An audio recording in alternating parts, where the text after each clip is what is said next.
cemeteries are always somber. We certainly never have festivals or parties next to the graves. We don't eat, we don't laugh or play music or flying kites in the cemetery either. We don't laugh or play music or flying kites in the cemetery either.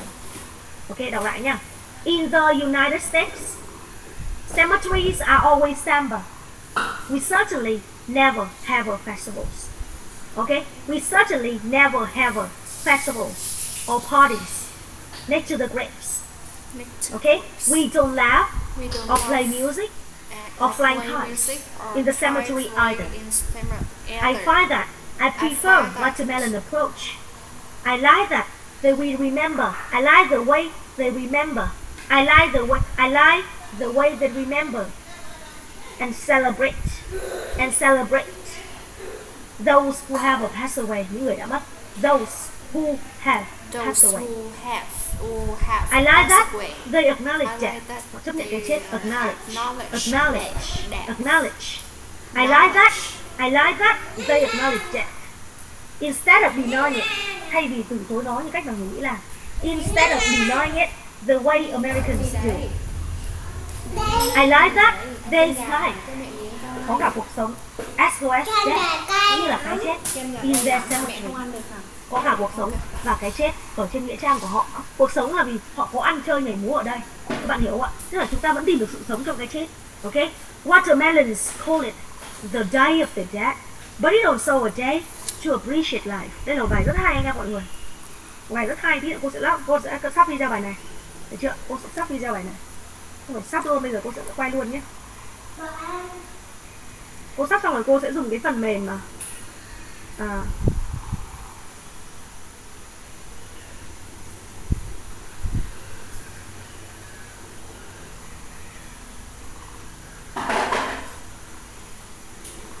cô sẽ quay video xong rồi cô cho vào phần mềm cắt ấy.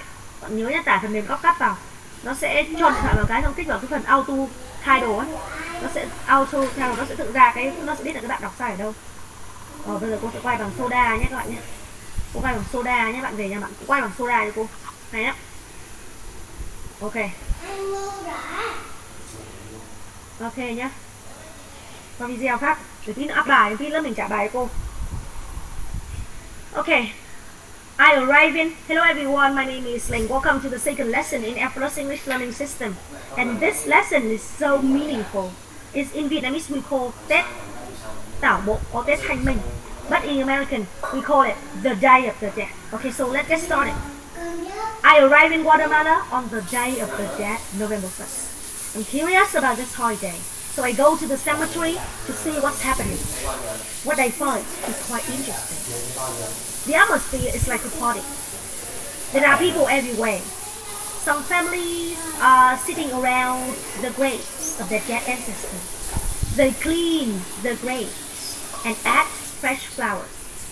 And I walk through the cemetery and admire the beauty of all colorful flowers.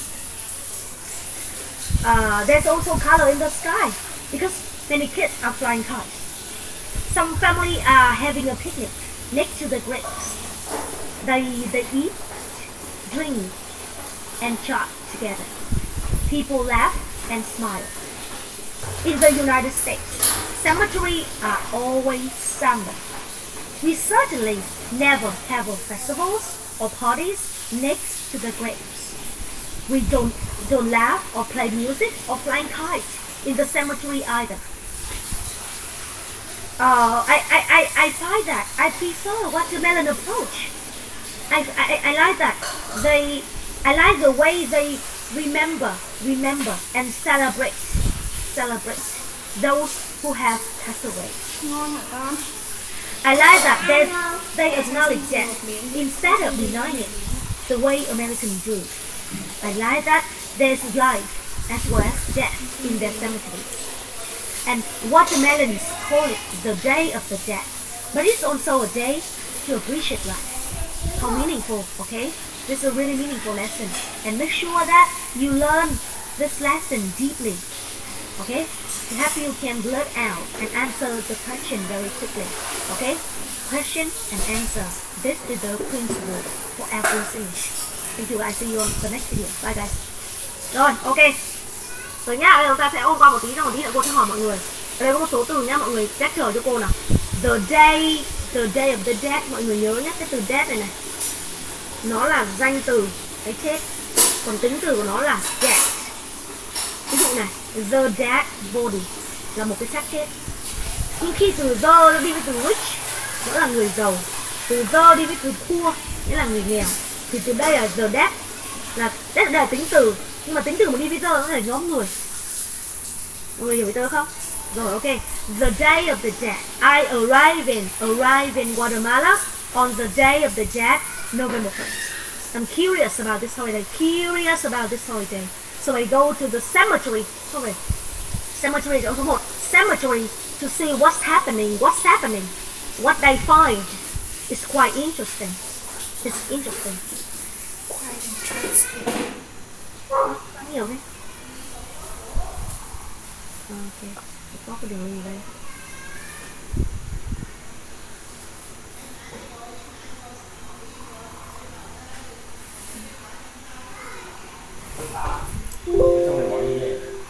Rồi, what I find is quite interesting. Ở trong này có một số từ là từ somber. Somber là u ám. Somber. Okay, in the cemetery. Okay, in the United States, cemetery are always somber. Cemeteries. Rất nhiều từ thêm s ở trong cái câu này. Families, festivals, parties, flying kites, flowers. Mọi người nhớ không ạ? United States, cemeteries, watermelons. Rất nhiều từ thêm sau đây nhớ nhé. Rồi, somber là từ gì đấy nhỉ? Flying kite không có gì, kites không có gì. Từ gì ạ? Laugh, drink, laugh and smile. We don't. They eat. Nào lớp mình kìa. They eat. Clean. Okay. They clean the grave. Ngôi mộ nào lớp mình ơi. Graves. Nào lớp mình cháu là gì? Nào lớp mình học một số từ mới trong bài này. Cái bài ở Kids của mình cũng chưa thuộc mấy đúng không? Rồi, trong này có một số từ nào. Grave, ngôi mộ. Grave. Ok, cemetery. Tiếp theo là từ somber. Thế trước cô có đọc từ này là summer là âm Á không phải đâu. Somber u ám. Somber. Nhưng mà somber thì rất dễ đọc. Nhưng mà somber ở trong cái câu gọi là cemeteries are always somber. Cemeteries are always somber. Nhớ nhé, nhiều bạn có đọc là cemetery không có S. Cemeteries are always somber. Rồi, ok. Từ gì nữa nhỉ? Curious. Nào, curious about. Curious có S đúng không? Xong mình đọc nối lên này. Curious about. Okay, I'm curious about this holiday. This holiday. So I go to the cemetery to see what's happening. What's đọc nối. How become what's happening. What I find. It's quite interesting. Nào, rất nhiều bạn đọc interesting. Câu số 1. Interesting. Mọi người nhớ cho cô nhé, có 2 từ ở đây. Đó là từ cái trường đại học công nghiệp và bạn đại học trường công nghiệp không ạ? Industry. Interesting. Okay? What I find is quite interesting. Có rất nhiều bạn sẽ đánh chọn âm sai với bài này đấy. Interesting. The atmosphere. Atmosphere chọn số 1. Không phải atmosphere nhé. Atmosphere chọn số 1. Atmosphere. The atmosphere is like a party. The atmosphere is like a party. There are people everywhere. Families are sitting around the grave. Những ngôi mộ, the graves of the dead ancestors, của những người tổ tiên đã mất của họ. Ancestor, không phải ancestor nhé. Ancestor là chọn số 2 rồi. Đây chọn số 1. Ancestor là tổ tiên của chúng ta. Ancestor. They clean là y giải. They clean the grave. Graves and add fresh flowers. Hoa tươi, fresh flowers. Hoa cúc, okay. Fresh flowers. Okay. I walk. Từ này không có âm L, chỉ có âm G này, âm O và âm K thôi. Walk. They walk. I walk through the cemetery. Tôi đi qua cái nghĩa trang đó. cemetery. And admire, động từ trong số 2. Admire. Admire. The beauty. Beauty là danh từ của tính từ beautiful. Beauty of all colorful flowers. Okay, I walk. Đây là mình walk chứ. Âm O, nó là âm O. Mọi người nhớ cái ô này. Có thể chúng ta vẫn chưa biết âm ok. Nhưng mà mọi người phải tưởng tượng được là trong cái từ đó là âm gì. Walk. Bỏ qua âm L. Walk. I walk through the cemetery and admire the beauty of all colorful flowers. Okay, there is also color in the sky because many kids là in ngắn, kids. Many kids are flying kites. Kids là một từ cũng bằng từ children, nhưng nó chỉ dùng cho văn nói thôi nhé. Okay, many kids are flying kites. Nào, thả diều mọi người ơi. Flying kites. Many kids. Các bạn này bảo là dùng play kites là chơi diều đâu. Flying kites. Okay. Some family are having a picnic. Chúng ta có một cụm having a picnic. Some families having a picnic next to the graves. Next to the graves. Được ông về nhá, không có lại xung quanh quả nho đấy. Quả nho cũng là grave. Đúng không? Quả nho à? Grave. Đúng chưa? Nhưng mà ngôi mộ là gì? Graves. Next to the graves. Okay? Next to the people, graves. They eat. They eat. Drink. And They chat. Drink. And chat together. And people laugh and smile. People laugh and ở đây nhá, smile. nếu mọi người cứ nhớ là coi như là chúng ta là người sẽ đến watermelon và chúng ta là người trực tiếp đến cemetery, đúng không ạ? Và chúng ta cũng chính là những ok, chúng ta là tác giả của bài này luôn. Và tí nữa câu hỏi là who eats, ok? Chúng ta sẽ trả lời là gì? Who eats, who drinks and who chats together? Watermelon people, đúng không? Người watermelon people. Xong câu hỏi là where are cemetery symbol? Ở nơi nào cemetery luôn là u ám? In the United States, đúng không? Who is flying kites? Who is flying kites? Phân tích lên mọi người. Many kids are flying kites. Okay.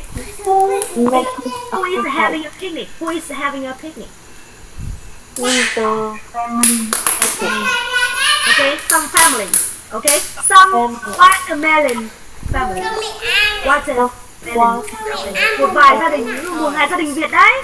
Some Vietnamese family or some watermelon families. Okay.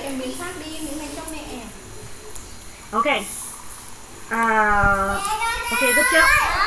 Nào, có bạn nào đọc được không? Bạn Thanh Tân đọc cho cô xem nào.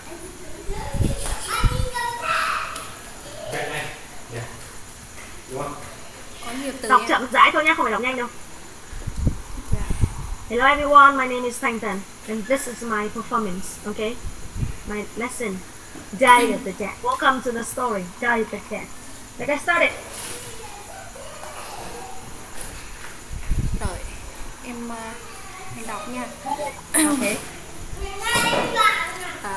Hi everyone, welcome to my story. The Day of the Dead. Okay. Let's get started. I arrived in Guatemala on the Day of the Dead, November 1st. I'm curious about this holiday, so I go to the cemetery to see what's happening. Cemetery. Cemetery. Ôi, cemetery em tra từ điển chưa? Đây, em tự đọc đấy. Em nào. Rồi ạ. Cemetery đấy ạ. Đúng rồi đấy ạ. Okay. Cemetery, từ đấy nhé. Cemetery. Cemetery, đâu? Nó là này mà. Cemetery. No, nghe cô này. Nghe đọc nhá. Cemetery. Đoạn trên này, cemetery đọc theo cô đi ạ. Cemetery. Bên dưới thì sao ạ? Trong tiếng Anh này chỗ nào có T, R bỏ qua nhé, mọi người nhìn này. Nhìn nhá. Bạn mọi người nhìn lên đoạn chat cho cô, nhìn lên đoạn chat cho cô nhìn này. Nhìn lên trên màn hình này. Bạn Nghiệp nhìn nhá. Rest. Được chưa? Trong tiếng Anh chỗ nào có T, X, R, X là A, U đây này. Được giờ từ tiếp theo này. Rồi, ok.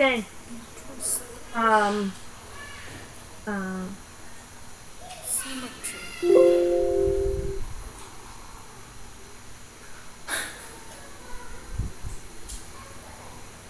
Ok, đúng không nhỉ? Interesting. Ok, đúng không? Thầy biết đúng rồi đúng không? Từ này đọc nhá, không phải là restaurant mà đọc là restaurant, bỏ qua âm này. Restaurant. Mọi người thấy không? Bỏ qua cái âm x này. Đây nhá. Đây, được chưa? Interesting. Bỏ qua âm e luôn. Được chưa? Interest. Interesting. Ok, đây là veterinary.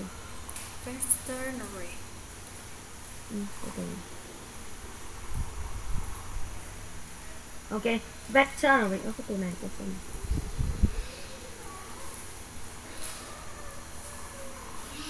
Đây à con?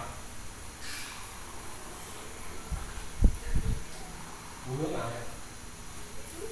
Đây, đây cũng là TXR nhá. T này, XR nhưng mà chỗ này cũng bỏ qua này. Bỏ qua cái từ E này mà veterinary. Veterinary. Veterinary. Cô đọc từ này nhá. Veterinary.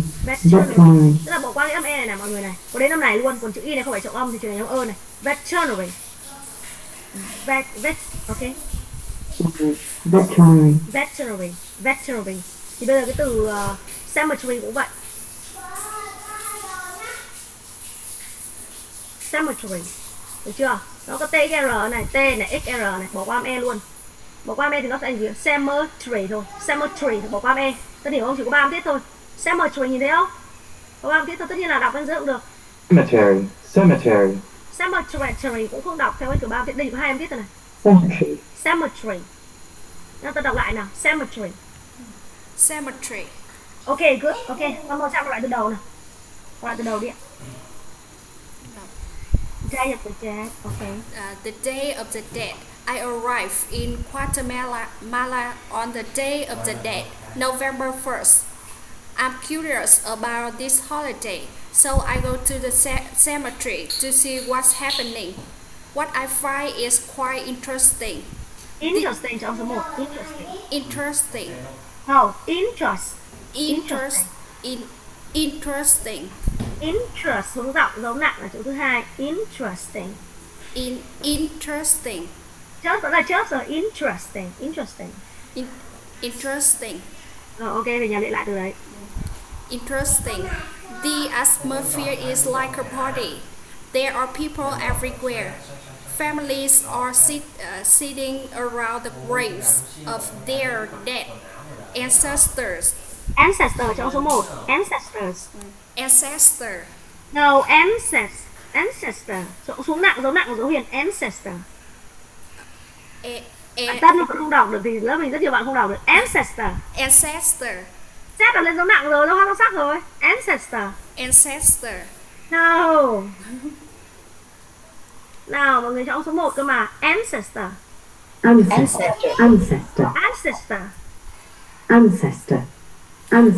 Sẹt mà, cắt sẹt một cái em có hiểu từ sẹt không? Ancestor. Ok. Ok. Ancestor. Lại vẫn xét rồi. Ancestor. Rồi lại ancestor. Rồi ok. Ancestor. Lại ancestor. Các bạn thấy không? Cả một cái bài ấy đã đọc thêm như thế rồi á, sau đó nó sẽ ăn vào đấy nên các bạn hiểu hậu quả của việc chúng ta đã đọc sai một từ nó sẽ sai mãi ấy. Ok, tiếp đi. Ancestors. They clean the graves and add fresh flowers. Add fresh flowers. I walk through the cemetery and admire the beauty of all the colorful flowers. There's also color in the sky. There is also color in the sky because many kids are flying kites. Okay. Some families are having a picnic next to the graves. They eat, drink, and chat together. People laugh and smile. In the United States, cemeteries are always somber. Okay. We certainly never have festivals or parties next to graves. We Next to the don't grave. laugh Em, or từ lại câu bảo này. Em đừng sờ mạnh quá. Ok, sờ hơi mạnh đấy. Sờ nhẹ một tí. Parties. Bình thường thôi. parties. Ok. Or parties next to graves. We don't laugh or play music or fly kites in cemeteries either. Vẫn hơi mạnh em ạ. Nó hơi kiểu nó bị rít ấy. Nó bị rít cái âm lắm, được không? Câu nó hơi kén cái âm ấy, được chưa? Em đọc bình thường thôi. Some families are sitting around the graves of their dead ancestors. In the United States, cemeteries are always somber. We certainly never have festivals or parties next to the graves. We don't laugh or play music. Thực ra cái âm Z mọi người đọc là đúng rồi. Nhưng mà nếu mà đọc trong tiếng Anh mới nói chúng ta đọc nhẹ thôi, được chưa? Để cho đỡ mất sức, được chứ? Đúng không? Đọc rất là nhẹ, đọc nó mạnh quá ấy, đúng không? Rồi tiếp đi. Thanh nhá, Thanh đang có điểm mà Tâm có đăng cái điểm yếu đấy là nhẹ bớt cái âm xuống một tí, được chưa? Rồi. Move. Let's go. Okay. I find that I prefer the watermelon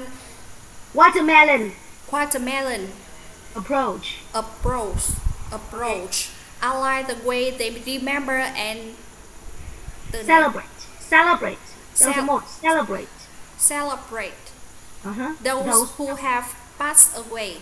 Okay. I like that they acknowledge that No, chọn số 2, acknowledge. Okay. Death instead of denying it the way American Instead of. Acknowledge. instead. Nghe này, khi mình có những cái từ khó như này mình hình dung đó là những âm gì? Âm ơ, âm a ngắn và âm y ngắn. Acknowledge. Nó không phải trọng âm, nó chỉ là âm ơ. Không phải nhé. Acknowledge. Okay. I like that they acknowledge death. Mình phải nói mỗi cả luôn, đừng có acknowledge xong một lúc sau với death nhé. They acknowledge death. Họ chấp nhận cái chết instead of denying it. Thay vì từ chối nó như cách mà người Mỹ làm. Instead of denying it the way Americans do. Okay, go. Denying. Instead of denying it the way Americans do. I like that there is life as well as death in their cemeteries. Nào dừng lại. Đừng xịt mạnh quá, xịt nhiều quá căng hết cả lốp rồi. There's life as well as death. Death không có S không ở đây. There's life, có cả cuộc sống cũng như là cái chết. There's life as well as death in the cemetery either. Okay, again. I like that there is life as well as death in their. Em đọc rất là mạnh nhá. S bình thường thôi. As well as. Ok. Mọi người thấy mạnh không? Hay là có mình cô thấy mạnh thôi? Có mạnh đúng không? As well as death in the cemetery. Nó hơi các bạn có hiểu cái cảm giác mà chúng ta lấy dao cắt xốp không ạ? Nó kén đấy, được chưa? Rồi, ok. As well as death in their cemeteries. Watermelons xem nhiều thằng watermelons call it y ngắn là call it. Watermelons call it the day of the dead, but it is also a day to appreciate life. Appreciate.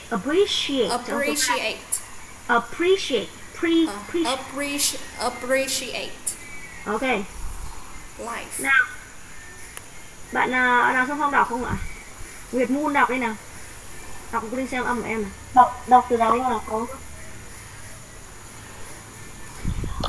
I write in watermelon on the day of the dead, November 1st. November 1 đó, November 1st. November 1st. I'm curious about this holiday, so I'm curious about this holiday. I'm curious about this. Curious about. Nó là curious about. Curious about.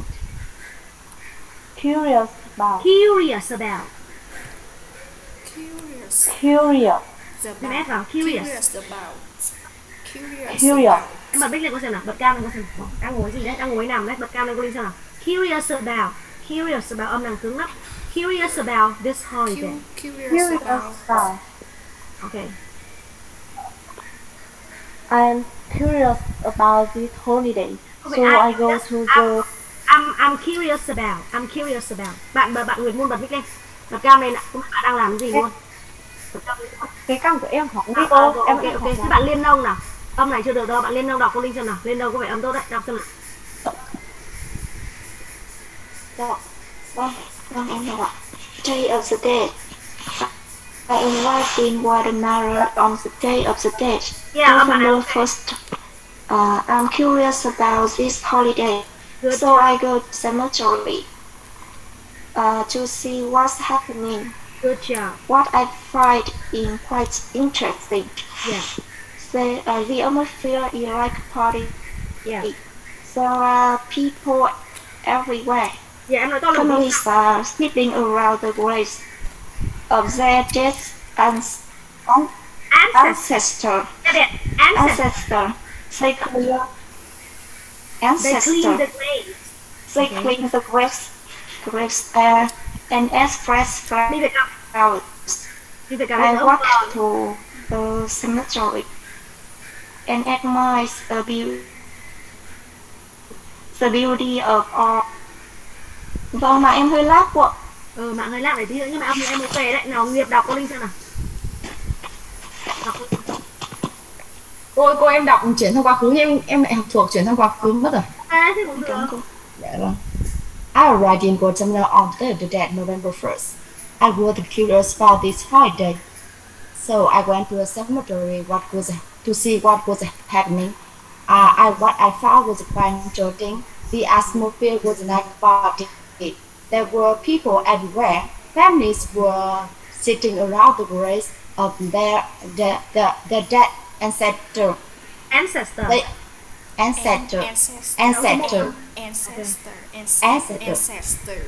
They cleaned the grave and added fresh flowers. I walked through. Tự add mạnh lên. They cleaned the đọc chậm thôi. They cleaned. Clean đúng không? They cleaned. Tại sao lại đọc theo kiểu bị động thế? They cleaned. They cleaned. Nếu mà bị động nếu mà they cleaned the graves. Con về cho cô graves and added. Thế em lại mua việc của người thế này chuyển sang cái chỗ đấy nghe AJ à? Nào mọi người nghe thôi dừng lại nào, mọi người nghe thầy AJ nói nào. Day of the Dead. Ta nghe thầy AJ đọc. I arrived in Guatemala on the Day of the Dead, November 1st. I'm curious about this holiday, so I go to the cemetery to see what's happening. What I find is quite interesting. The atmosphere is like a party. There are people everywhere. Families are sitting around the graves of their dead ancestors. Okay, ancestor. Oh my god, ancestor. Nhớ nhá, bây giờ nếu học Alfred sẽ thích bật AJ của audio của AJ lên. They clean the graves and add fresh flowers. I walk to the cemetery and admire the beauty of all the colorful flowers. There's also color in the sky because many kids are flying kites. Some families are having a picnic next to the graves. They eat, drink, and chat together. People laugh and smile. In the United States, cemeteries are always somber. We certainly never have festivals or parties next to graves. We don't laugh or play music or fly kites in cemeteries either. I find that I prefer the Guatemalan approach. Watermelon. Được chưa? I like the way they remember and celebrate those who have passed away. I like that they acknowledge death instead of denying it the way Americans do. American xem F rồi nhá. I like that there is life as well as death in their cemeteries. Guatemalans call it the Day of the Dead, but it is also a day to appreciate life. Ok cho mọi người, nghe lại lần nữa. Day of the Dead. I arrive in Guatemala.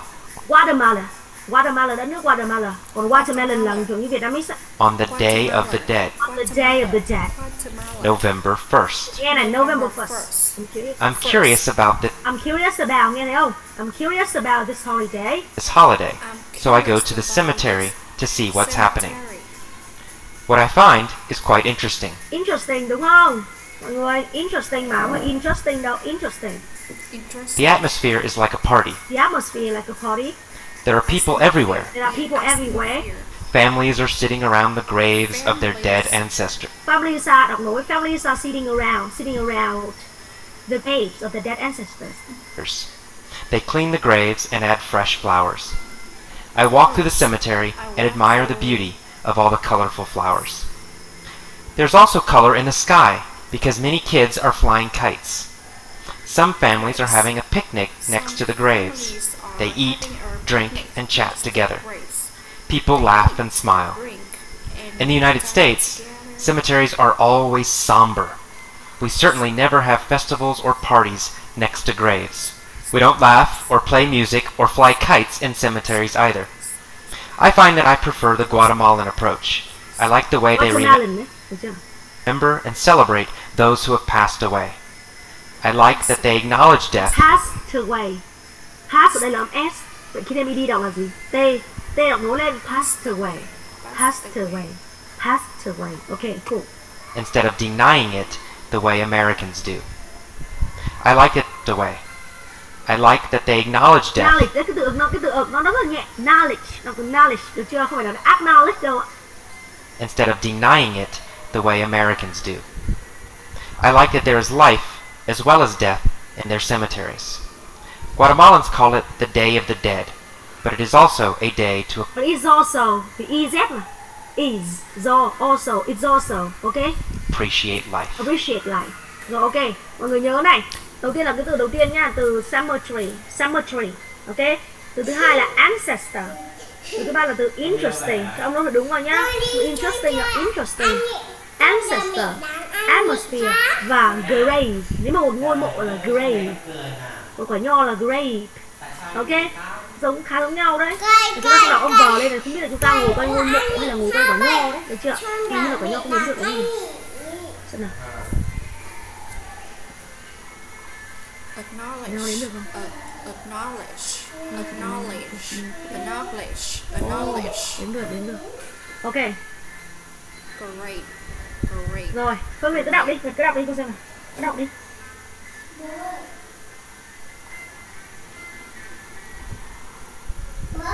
Đọc đi em, bật đọc đi, đọc đi. Được ạ. Rất là nhiệt. Hả? Bật nhanh lên nào. Mẹ đang học bài. Nghiệp đọc.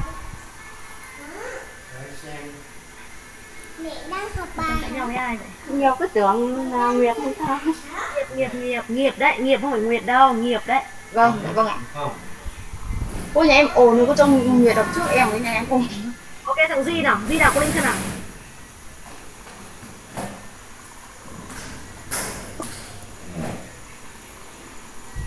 Day of the Dead. I arrived in Guatemala on the day of the dead, November 1st. I'm curious about this holiday, so I go to the cemetery to see what's happening. What I find is quite interesting. Yeah.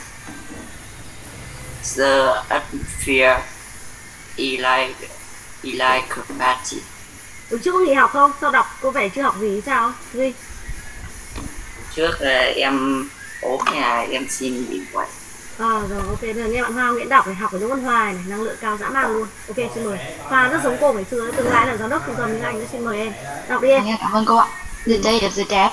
I arrived in Guatemala on the day of the dead, November 1st. I'm curious about the holiday, so I go to the cemetery to see what's happening. What I find quite interesting. The atmosphere. The atmosphere is a nice party. There are many people. There are people everywhere. Families are sitting around the grave of the dead. Ancestor. They clean the grave and add fresh flower. They walk through the cemetery and admire the beauty of all the colorful flowers.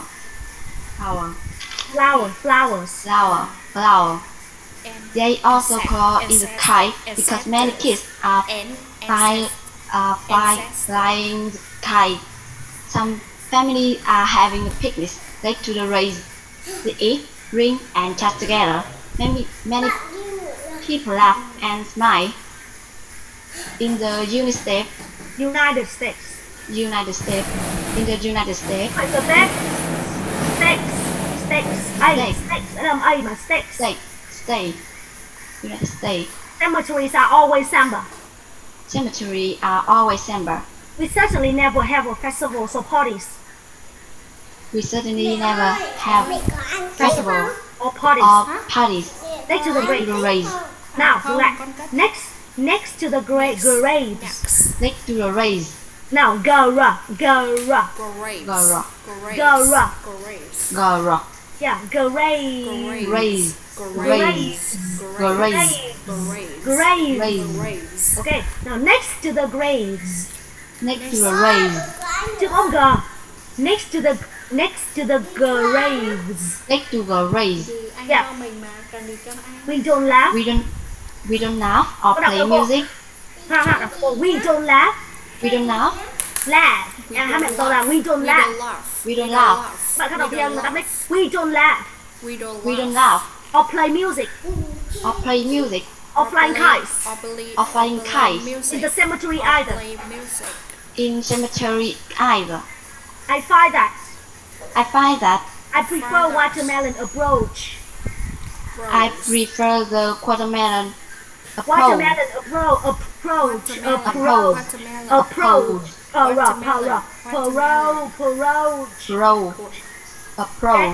I like that. I like the way. They remember.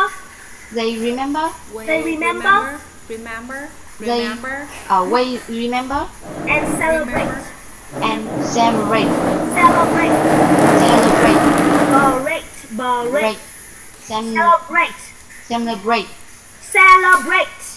Celebrate. Those who have passed away. Passed away. Pass ở đây con nhớ này.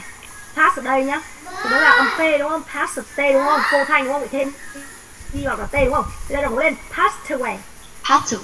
Ok, đọc nghe là those who have passed away. Those who have passed away.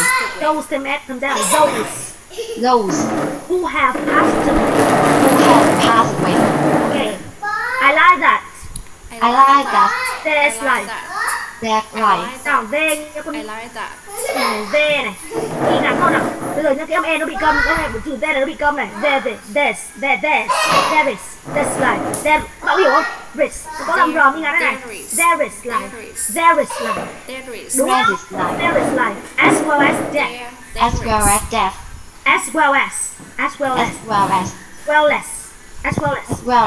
Yeah, again, as well as death. Tự con đầu death. Okay, in the cemetery. In their cemeteries. Water, nghe là lớp mình nghe người watermelon này. Watermelons. Call it, nối lên call it. The day of the dead. Death, không phải death. The day of the dead. But it's also a day. It's also nhìn nhá con. It này, y ngắn này, đúng không? It's also đọc nối lên. It's also. But it's also. To appreciate.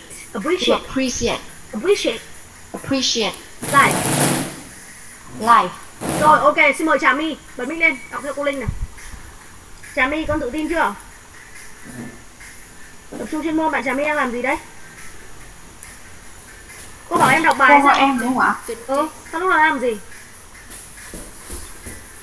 Em vào bằng máy khác để chat ạ. Chat bằng gì ấy? Chat với ai? Chat với cô á? Em vào bằng hai máy ạ. Thôi, em đọc thuộc bài chưa? Bài này đọc được nhiều chưa? Thuộc được nhiều chưa? Đọc lên cô Linh xem nào. Để cô sửa âm cho.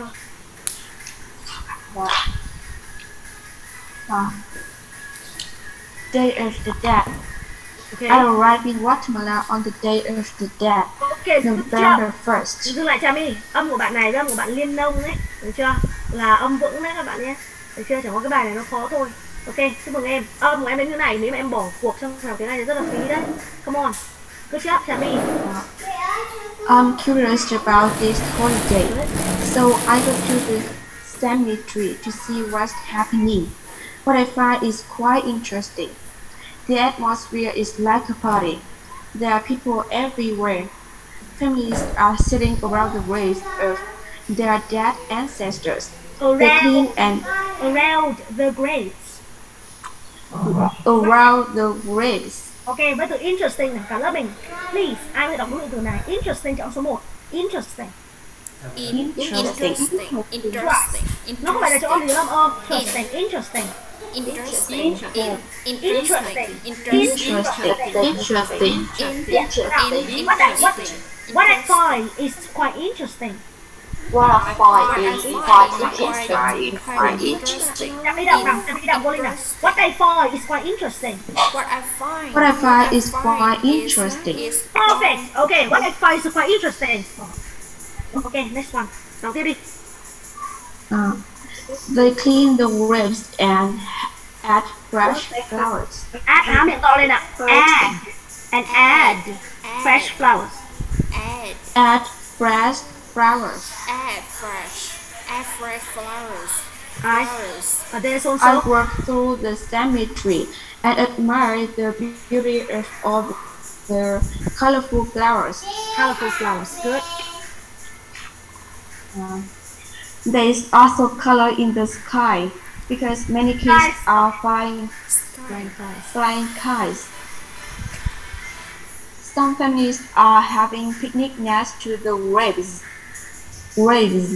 They eat, drink, and chat together. People laugh and smile. In the United States, cemeteries are always somber. We certainly never have festivals or parties next to graves. They don't laugh or play music or fly kites in cemeteries either. I find that I prefer watermelon approach. Approach. Yeah.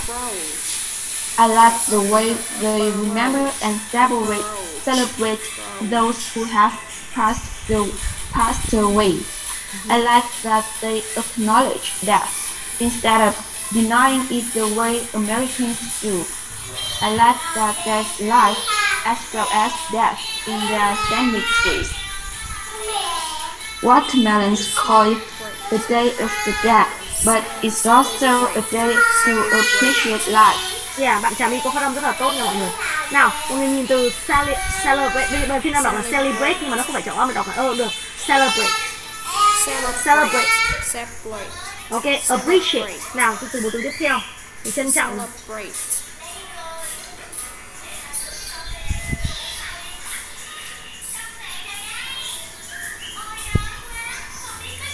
Appreciate. Đây, mọi người nhìn nhá. Appreciate.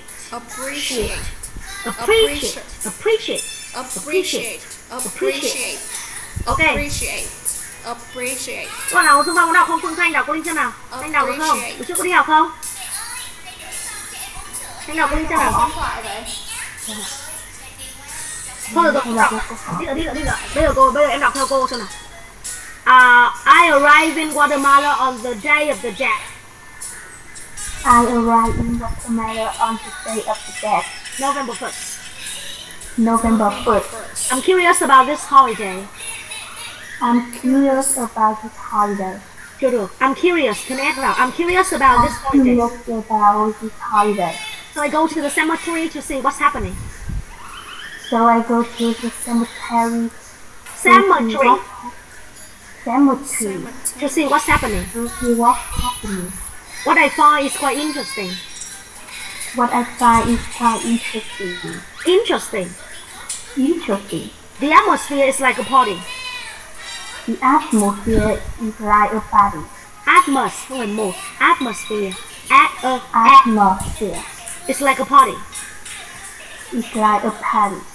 There are people everywhere. Families are sitting around the graves.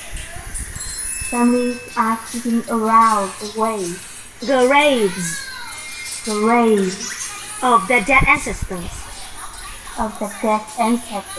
They clean the graves. Nào lớp mình thôi rồi. Lớp mình bật mic lên, bật mic lên, bật mic lên. Bật mic lên nha. Bài này rất là khó thuộc. Chị Better. Vân đâu, bật mic lên Trang nữa, Nguyệt Moon nữa. Better. Em vẫn đang đọc. Cô xem đọc. Cô chờ lại đọc. Đọc thì đọc đi. Rồi. Đọc nửa bài thôi, nhanh lên. I write in watermelon. On the day of the dead, November 1st, I am curious about this holiday. So I go to the cemetery to see what happened. What I find quite interesting. The atmosphere is like that party. There are people everywhere. Cemetery. Cemetery. Around the grave Cemetery. of their dead. Cemetery. Cemetery. Cemetery. They clean the grave, Cemetery. Uncharted. They clean the grave and add praise. Flowers. Ok, dừng lại, chưa thuộc là còn không bật cam nữa. Rồi nhá, mọi người nghe theo cô nhá. I arrived in Guatemala. I arrived in Guatemala. Đọc to lên. Arriving Guatemala. Rồi nha, cô làm theo tay nha, bài này nó khó thuộc, được chưa? Nó khó thuộc nên chúng ta phải dùng body language vào. Again, I arrived in Guatemala on the day of the dead. I arrived on the day of the dead. Cô làm theo chữ của cô và đọc từ đúng thay lên nhá. 1, 2, 3, go. I arrived in Guatemala on the day of the dead, November 1st. I arrived in Guatemala on the day of the dead, November 1st. I'm curious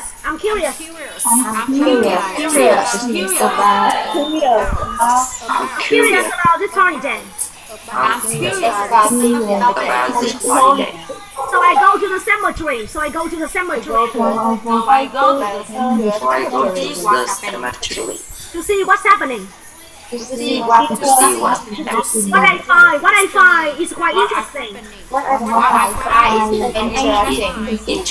Okay, đọc nào. What I find is quite interesting.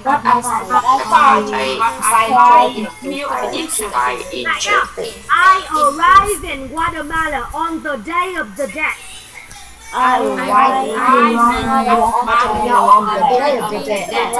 November 1st.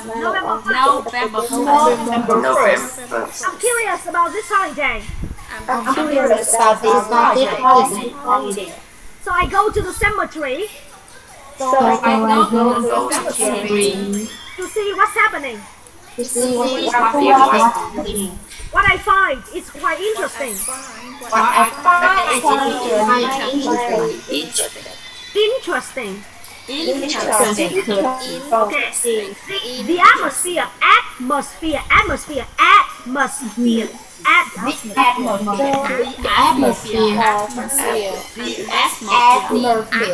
Okay, để tay lên. Come on, làm hệ thống cô giáo nào. Atmosphere.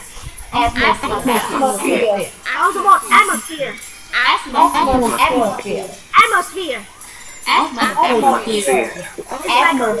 It's like a party. Okay, nhớ nha. Nghe nào. Atmosphere. It's like a party.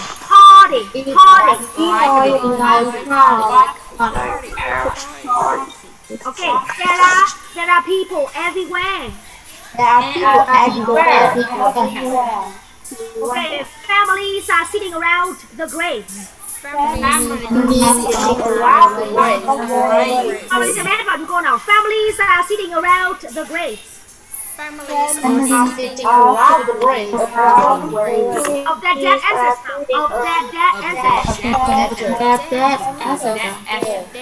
ancestor. Số 1, ancestor. Hai bạn Thanh Tân ở đâu? Sai cái từ đấy cho ông số 1. Ancestor. Interesting. Cemetery. Ok, lại nha. Of their dead ancestor. of the dead ancestor. Các bạn đọc là set đấy. Of the dead ancestor. Of the dead ancestor. They clean là y dài đọc nối ra. They clean the grave. And add đọc mạnh như đấy lên. Add. Fresh flower.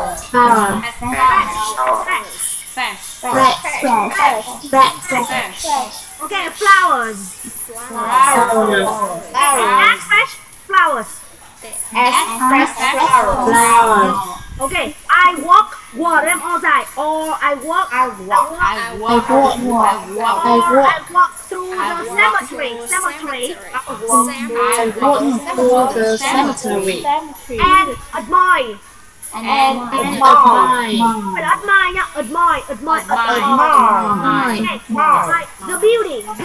The beauty of all colorful flowers. Okay, bây giờ mình làm lại từ đầu này. I arrived in Guatemala on the Day of the Dead, November 1st. I arrived in Guatemala on the Day of the Dead, November 1st. Okay, I'm curious about this holiday. I'm curious about this holiday. So I go to the cemetery to see what's happening. So I go to the cemetery to see what's happening. Các bạn đừng nhìn vào sai, các bạn nghe cô và bạn bắt trước thôi. So I go to the cemetery to see what's happening. So I go to the cemetery to see what's happening. What I find. It's quite interesting. The atmosphere is like a party. The atmosphere is like a There are people everywhere. Families are sitting around the graves of their dead ancestors.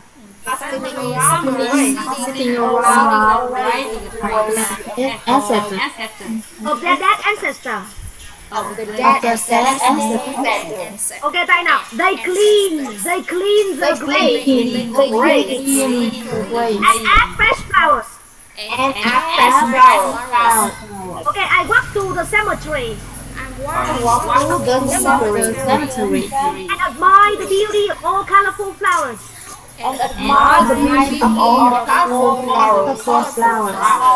There is also color in the skies. They also color in the sky. Sorry. There's also color in the sky. They also color in the sky. Because many kids are flying kites.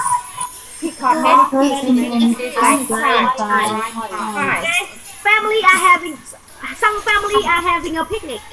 Some family are having a picnic next to the grave. Okay, they eat kéo dài ra. They eat. Drink. And chat.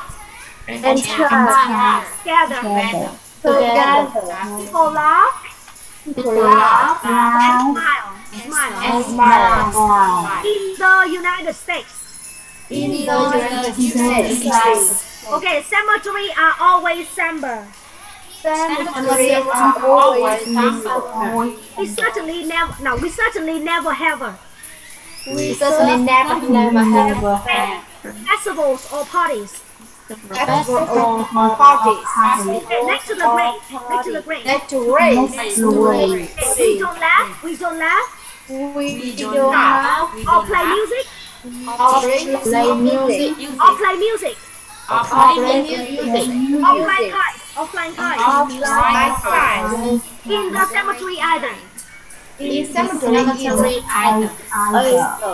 Okay. I find that I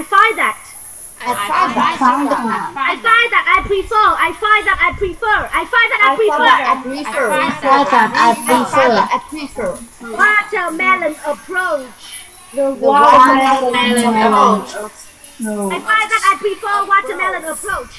I find that I prefer watermelon approach. I like the way. They remember. They They remember. remember. And celebrate. Those who have passed away. Those who have passed away. I like that. I like that. Các bạn Yên Văn ơi, I like that. That's life. This life. I like the way you I like that they acknowledge that. They acknowledge that. Acknowledge. Instead of denying it. Instead of denying it. Okay. The way Americans do. Okay. The way American do. The way Americans do. Okay, like yeah, I like that. They acknowledge that. Instead of denying it. Denying it. The way Americans do. The way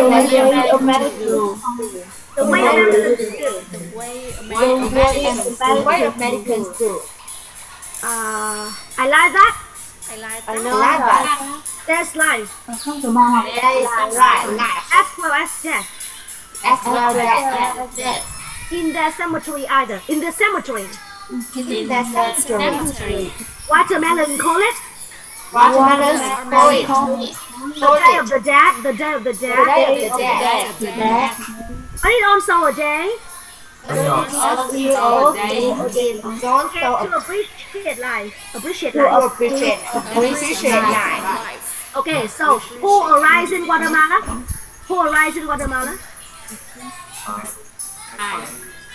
I arrive.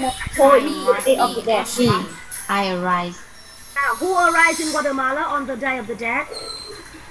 I arrive in Guatemala on the Day of the Dead. Okay, when did you arrive in Guatemala? November 1st. I arrived in Guatemala on the Day of the Dead, November 1st. Okay, which day did you arrive in Guatemala? November 1st. Okay, how do you feel on this holiday? I'm curious about this holiday.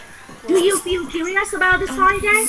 Yes. I'm curious about this holiday. Are you bored about this holiday? No, curious. No, about this holiday. Okay, good job. Now, are you curious about the food here? No. I'm curious about this holiday. Okay, who went to the cemetery? I went to the cemetery.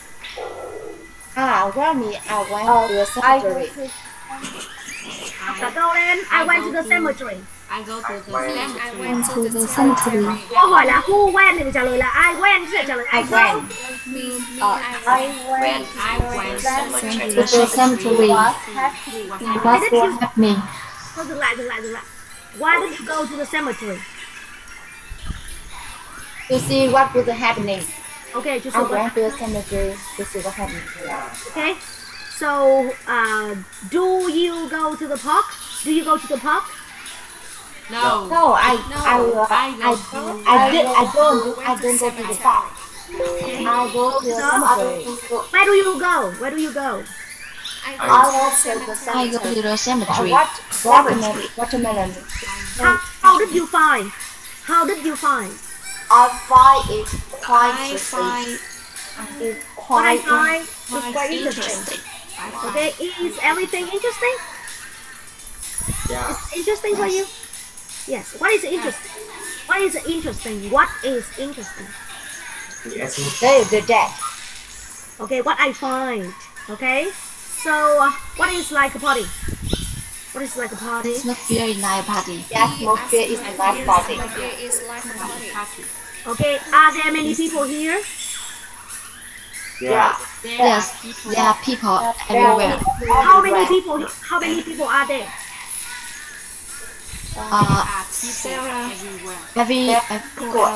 Everybody. Okay, who is sitting around the graves of the dead ancestors? Families are involved around the grave. Ok, bạn Liên Nông nào, bây giờ câu hỏi bạn nào bạn ấy trả lời. Bạn khác tập trung rồi nhá. Ok. What are they doing? What are they doing? They are cleaning the graves and as fresh flowers. Câu hỏi A cơ mà, câu hỏi là động từ là A thì ta phải đi với từ chữ sitting around chứ. Câu hỏi là A cơ mà em. What are they doing? They are sitting around. They are sitting around the graves of the dead ancestors. Okay. So where are they sitting around? Where are they sitting around? The graves. Around the graves. They are sitting around the grave of their dead ancestor in the cemetery. Who cleans the graves? Bạn Liên làm sao? Hết mic bạn Liên chán đấy. Who cleans the graves? Bạn của bạn Liên kém lắm, chả nói được cái gì cả. Who cleans the graves? They clean the graves. Okay. Who adds fresh flowers? Who adds fresh flowers? They add fresh flowers. Đây là ai? Đây là ai phải trả lời rõ ra chứ. Family add fresh Family flowers. là ai? Family là ai? Watermelon. Watermelon. Okay, what do they do here? Bao giờ câu hỏi what do they do thì mới trả lời là they clean the graves and add fresh flowers. Còn đằng trên câu hỏi what are they doing thì trả lời cái chỗ cái hỏi động từ nào, trả lời cái câu có động từ đấy thôi, bạn nên hiểu chưa? What do they do here? What do they do here, everybody? They clean the graves and add fresh flower. Okay, what do they clean? They clean the graves. Okay, what do they add? They add fresh flower. Okay, do they dance here? Do they dance here? Dance. Dance. No. No. Okay. Who walks to the cemetery? I walk in the cemetery. Okay. AJ walks to the cemetery. Where do you walk? Where do you walk? The cemetery. Watermelon. I walk to the... Where do you walk? Trả lời được gì? Chưa ra trả lời gì? Watermelon. Watermelon. To the cemetery. Watermelon ở đâu? Okay. Where do you walk? I walk to the cemetery. Okay. What do you do at the cemetery? What do you do at the cemetery? Okay, admire the beauty, đọc cả câu vào. Không phải là biết câu trả lời ở đâu mà phải đọc cái câu ấy lên cho tròn chỉnh lên, hiểu không? Mà chỉ biết câu trả lời ở đây nó dễ quá rồi, kiểu 1 bằng 1 bằng 2 rồi. Nhưng mà chúng ta phải đọc cả cái câu ấy lên nào. What do you do at the cemetery? I admire the beauty of all the colorful flowers. What do you admire? What do you admire here? What do you admire here? I admire the beauty of all the colorful flowers. Okay, so are flowers beautiful? Are flowers colorful? Yes. Yes. Okay, so what can you see on the sky? What can you see on the sky? They're also on the sky. Okay, why can you see many color in the sky? Because many kids fly with light. Okay, what many kids are doing? Sorry. Many kids. What are many kids doing? Many kids Many are Flying. Okay, are they playing? Are they playing? Yes. Yes. What do some family people do? Some Family Are they having a picnic here? Are they having a picnic here? Yes. Okay. Do they have a picnic next to the lake? No. Next to the graves. Great. Okay. What do they do? What else? They eat. Drink together. Are they happy? Are they happy? Yes. Do they cry? Do they cry? No. They smile. Okay. Where are cemetery always summer? Where are cemetery always summer? In the United States, cemeteries are always Are summer. cemeteries in the United States always happy? No. No. Okay. Do they have parties and festivals? Do Americans have a festivals or party in the cemetery? No. Đấy. No làm gì? Phải trả lời từ sau. No như này làm gì? Nếu nha các bạn nghe này. Nghe. Nếu như Afrocentric bạn không nói được câu sau ấy, chẳng có ý nghĩa gì luôn. Ý nghĩa của Afrocentric là cái câu sau. Và ý nghĩa của Afrocentric là phải nói nhanh. Và tất nhiên là phát âm phải tốt rồi. Các bạn nhìn câu trả lời nhé. Who arrived in Guatemala on the day of the dead? AJ arrived in Guatemala on the day of the dead. Okay, when did he arrive in? He arrived in Guatemala on the day of the dead. Who is curious about? AJ is curious about. Quan trọng nhất của Effortless English, một là phát âm đúng, hai là phải nói cái câu sau là nhanh. Còn tất cả mọi người, những người kém nhất lớp cũng đều có thể trả lời được câu hỏi là gì rồi. Mọi người nhá, nếu chúng ta không thể đọc đúng được một câu trọn vẹn, đúng chưa? Thì nó không có ý nghĩa gì cả. Okay, the next one. Do they laugh or play music in the cemetery? Do American people laugh in the cemetery? No. We don't laugh or play We don't laugh or they don't laugh. We don't laugh or they don't laugh. They don't laugh. Okay, do they play music? Do they play music? No.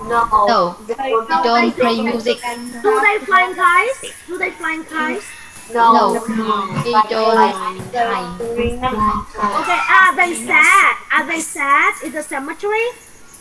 Yes, okay. Do you prefer watermelon approach?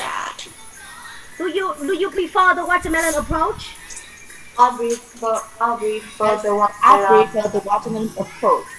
What do you like? What do you like about them? I like the way they remember and celebrate. Have passed away. What do you like more? What do you like more about the watermelon approach? Celebrate. I like that Okay, good job. Let me see. Who acknowledges that? Acknowledges that. Why? Who? Me. No. Watermelon. Watermelons. Okay. Who denies? Sorry, who denies the death? Who denies the death? watermelon. No. Americans. Có hiểu câu này không? Tôi thấy rằng họ đây là ai? Họ là người watermelon. Người watermelon chấp cái chết thay vì từ chối nói những cách làm. Có hiểu không ạ? Now, who accepts death in this story? Americans. Sao là chấp nhận đấy? Americans. Phải American. Có hiểu bài không đấy? Người chấp nhận thì là người watermelon. Okay, who denies? Americans. Okay. Is there life and death in the watermelon cemetery? Is there life and death in the cemetery of watermelon people? Ai hiểu câu này không? Các bạn nào có khả năng hiểu câu này không? Is there life and death in watermelon cemetery? Không ai hiểu câu này. Yes, có cả cuộc sống và cái chết ở nghĩa trang của người watermelon phải không? Thế này, có gì đâu, cô chỉ cần đảo cái động từ to be lên thôi. Is there life as well as death in watermelon cemetery? Yes. Chưa? Now, what do they call about this day? What is the name of the day? What is the name of the day? The day of the dead. Okay. What another meaning? What another meaning of this day? Another meaning. Another meaning. Another meaning. It is also a day to appreciate life. Okay, good job. Appreciate life. Okay, nào bây giờ có mời bạn đặt câu hỏi cô xem nào. Bạn Nghiệp hỏi. Được chưa? Bạn Nghiệp hỏi cho bạn Trà My trả lời ạ. Okay, xin mời. Hỏi cô xem nào. Who are right in Guatemala on the day of the dead? Mia trả lời đi Mi. Mi đâu rồi? Chào Mi đi đâu rồi? Hãy ra mất rồi.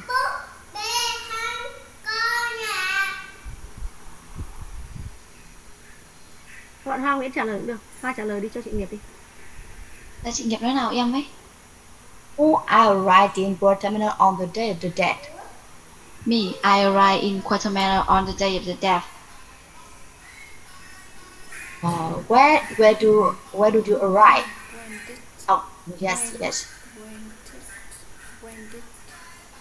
Where do you arrive?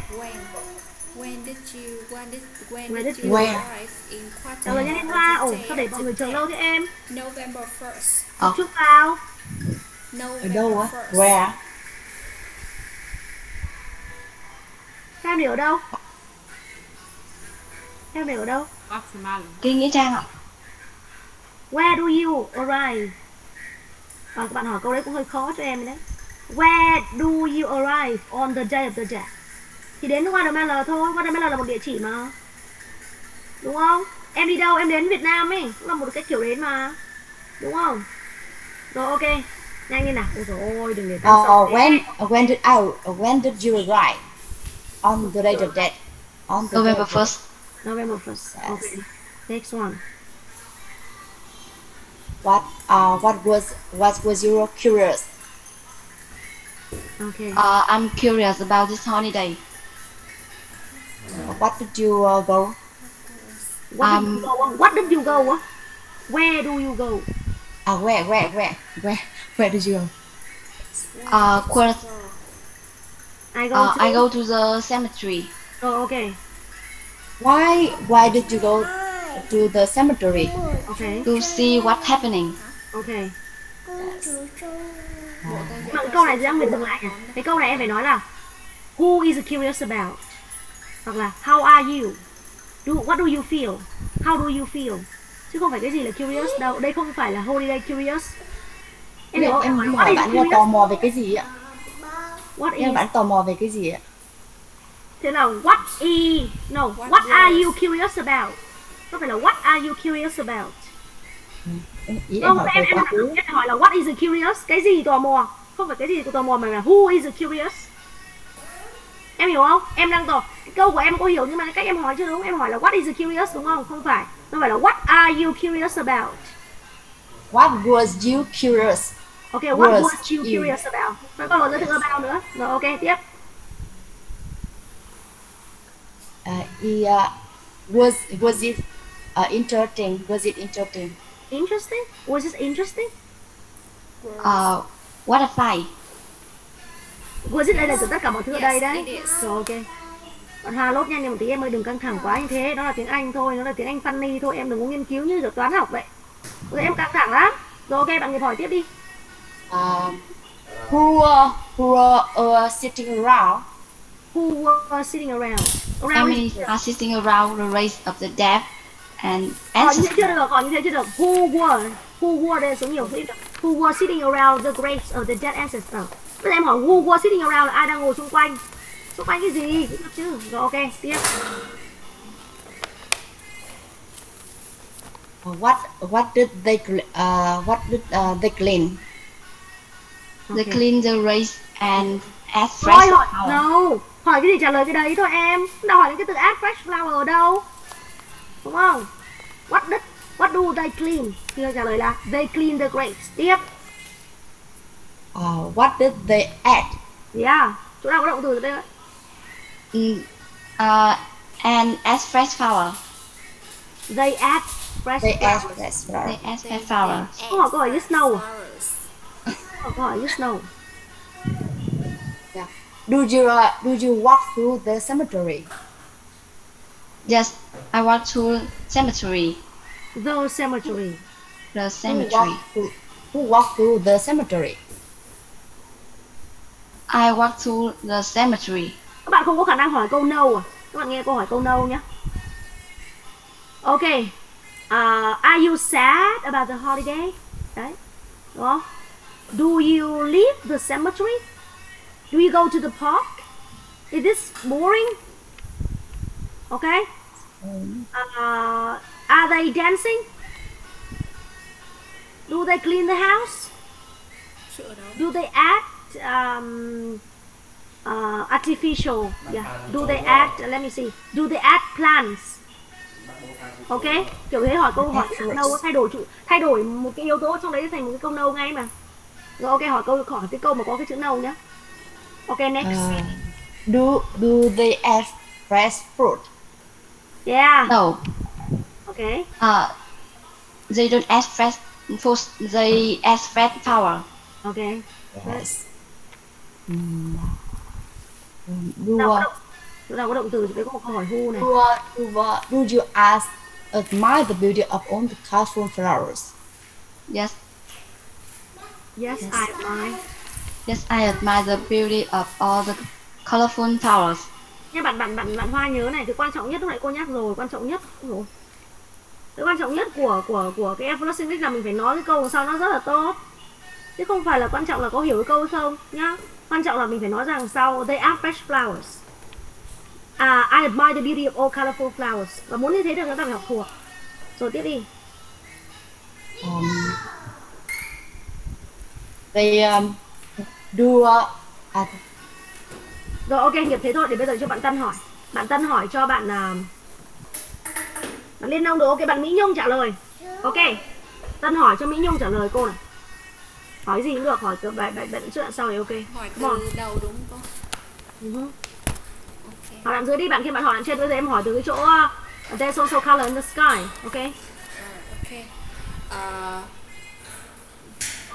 Bạn đi này, mọi người dừng lại một tí cho cô nhé. Ở đây như mọi người nhìn nhá, đây có một động từ đúng không?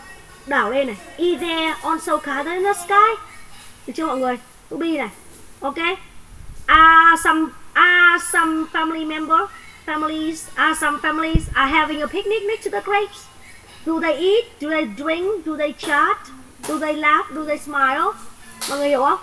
Đấy, đảo lên thôi. Cemetery always sample, bây giờ đảo lên này. Cemeteries always sample in the United States. Đúng không?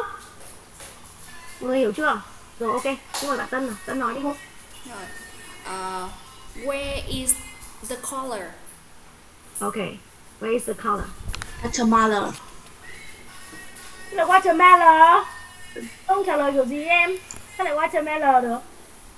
Tất nhiên là watermelon rồi, nhưng mà nó ở đâu? Bầu trời chứ, phải là bầu trời chứ. Sky. There are some colors in the sky. Gần như câu trả lời nó là đọc nguyên ở trong bài mà. Thế lại có phải sáng tạo ra làm gì thế? Tập trung vào. Yeah.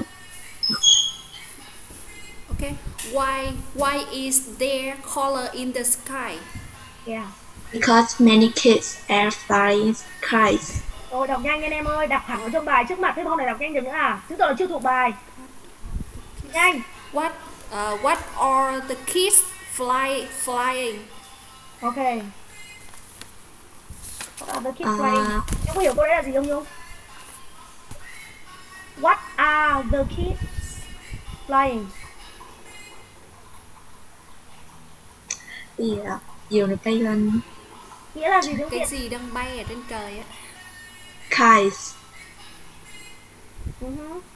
Dịch cái tiếng Việt rồi còn nói làm gì nữa?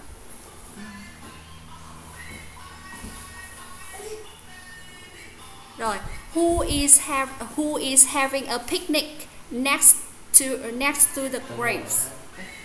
Some families are having a picnic next to the graves. Okay. What are some families doing next to the graves? Khác là hoa lại cho mình. What are some families doing next to the graves? Some families are having a picnic. Okay. Who eats? Some families. Yes. Okay. When people who laugh and smile. Some people. Like some families. Okay. Where is always Sample. In the United States, centuries are also sample. Okay. Where do we never have festivals or party next the graves?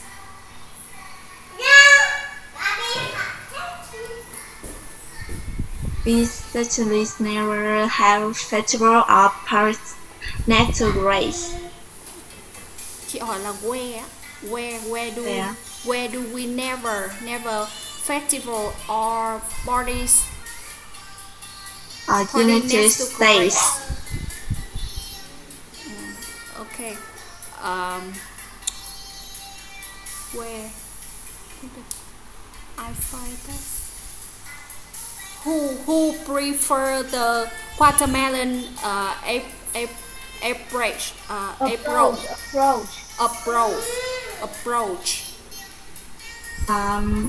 I find that I prefer the watermelon approach. Do you like the way they remember and celebrate those who have passed away? Yes, I like the way they remember and celebrate. Okay. Do you like that there is life as well as death in their cemeteries?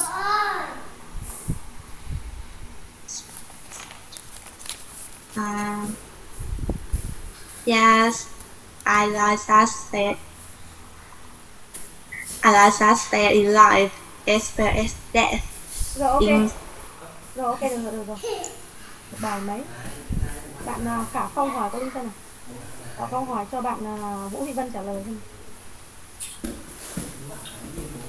Hỏi đâu ạ?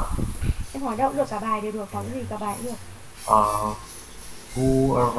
Who arrives in Guatemala? I arrived Guatemala on the day of the dead. When do you arrive in Guatemala on the day of death?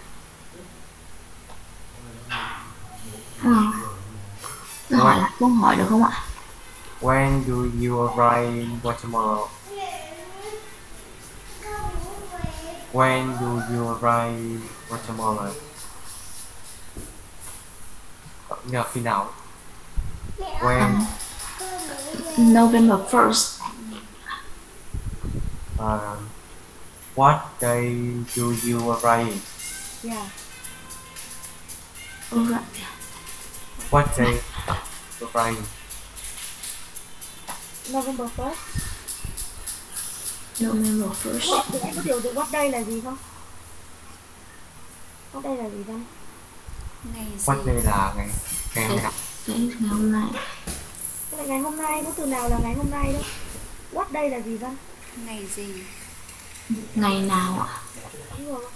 Em là ngày nào? November. November gì? November 1st. Do you arrive in Guatemala? Cemetery.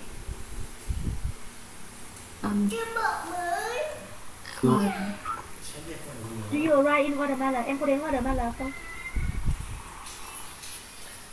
Yes.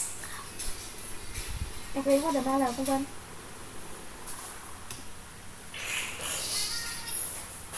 Em không đi học đúng không? Dạ vâng, buổi trước em không học. Sao lại không học? Dạ, buổi trước em đi học ở trên trường ạ. Em học bù. Bạn Lưu Huyền trả lời có Linh cho này. Bạn Lưu Huyền trả lời cho bạn Duy cho bạn Phong cho này. Giờ bạn hỏi lại được không? Lưu Huyền cũng không đi học, Lưu Huyền cũng không đi học. Lê Thùy Trang. Thùy Trang có đi học không em? Buổi trước có đi học không? Buổi trước là buổi cô hả cô? Ok em trả lời đi. đi học hay không được nhưng mà cứ trả lời đi. Bạn hỏi Hải đi. Do you write in Guatemala? I write in Guatemala. Do you write in Vietnam? Từ từ, mình không nghe ra này là ủa cái gì à? Do you write in Vietnam? No, I write in Guatemala. How do you feel about this holiday? I'm curious about this holiday. Who's curious about this holiday? Me, I'm curious about the holiday. When are you curious about? This holiday. When and what do you do? I go to the cemetery. Who goes to the cemetery? Me, I go to the cemetery. Cemetery. Phong thấy cô không dỗ thằng Phong rồi mẹ. Mẹ tao chỉ có mỗi không cáu mỗi thằng Phong mà không làm cô cáu hôm nay đâu. Do you go to the park? No, I go to the cemetery. Why do you go to the cemetery? I go to the cemetery to see what's happening. Dạ, cái Huyền hôm trước nó nghỉ học mà hôm nay nó vẫn thuộc bài. Chúc mừng đấy, nghỉ học như thế cô cho nghỉ nhá. Nghỉ học mà cứ thuộc bài cho nghỉ, đỡ phải học. What do you find? Mà cứ thuộc bài hay là mày đọc ở trong sách đấy con? Dạ em không. Em nhìn màn hình quá. Em dùng màn hình chứ mà có đứa nhìn màn hình nó cũng không đọc được đâu, hiểu không? Rồi thằng Phong ok đấy, Phong hỏi đi con, hỏi tiếp đi. What do you find? I find it's quite interesting. What is like a party? The atmosphere is like a party. Is the atmosphere like a party? Yes. Bạn Phong rất thông minh các bạn nhé. Why is the atmosphere like a party? Cũng được, trả lời cho cô trả lời chưa? Because people are happy in the cemetery. Yeah. Cô rất thông minh thì có cô giáo thông minh trả lời, ok. Rất thông minh luôn, các bạn Phong học rất là chắc luôn nha các bạn nhá. Ok, tiếp đi em ơi.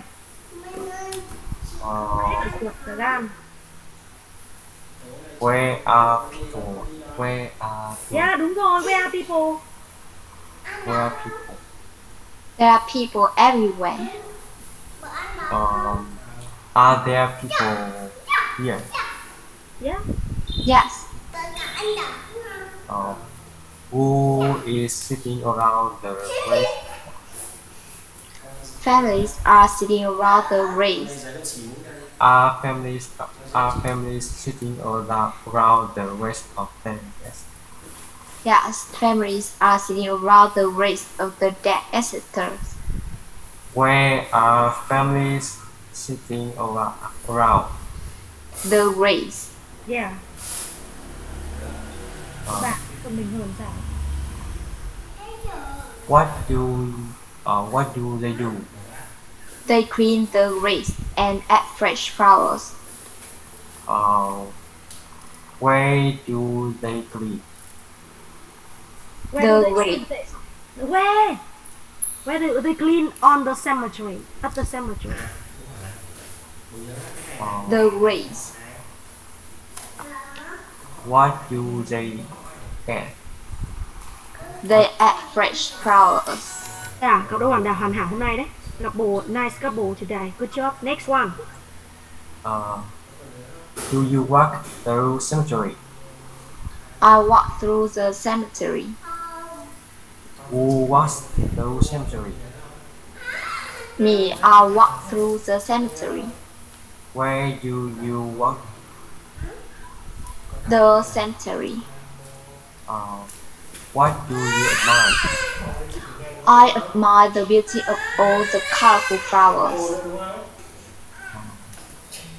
Do you admire the beauty of all the colorful flowers? Yes. What Where is the color? Where is the color? They also cloud color in the sky. In the sky.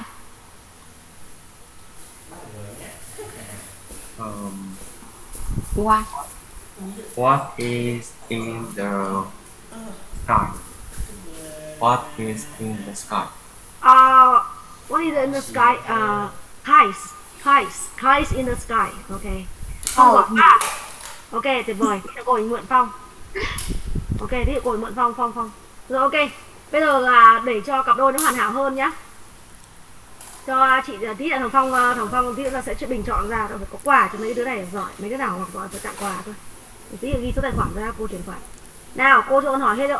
Thùy Trang hãy cô hỏi con đợi cô một tí. Được rồi. Bây giờ cho đứa nào nhỉ? Con Nguyệt đâu? Nguyệt hỏi đi con. Nguyệt hỏi cho cô nào. Trả lời không lượng tí nào. Xin mời con Nguyệt hỏi con Nguyệt hỏi với chị Thùy Lê trả lời. Xin mời, come on. Tuyệt vời, nhanh nào. Mặc dù bài chưa thuộc. Ví dụ cô đọc thêm sao ra vẫn học bài này tiếp ạ. Học bao giờ như cháo luôn thôi. Bài ơ kids chưa học ạ, bài ơ kids học lại. Nào, let's go. The couple for Nguyệt and Lê Thủy. Your turn. Em hỏi các cô. Đương nhiên rồi, nhanh lên rồi nó hỏi nữa rồi nhà bao việc. When did you come?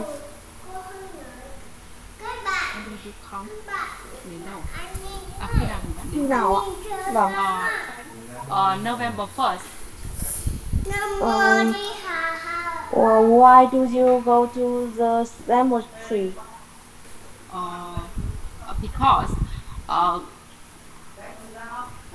Because go to the cemetery to see what's happening. Good job. You see the star. Do you see what? Em nào Nguyệt là gì đấy? Tôi biết em là Người đọc lại giúp chị với. Là chị đang hơi ổn một chút. Bầu trời như thế nào ấy cô? What is the sky look like? What does the sky look like? What does the sky look like? Cái này không phải hỏi theo thứ tự đâu, hỏi cả bài cũng được. What does the sky look like? What does the sky look like?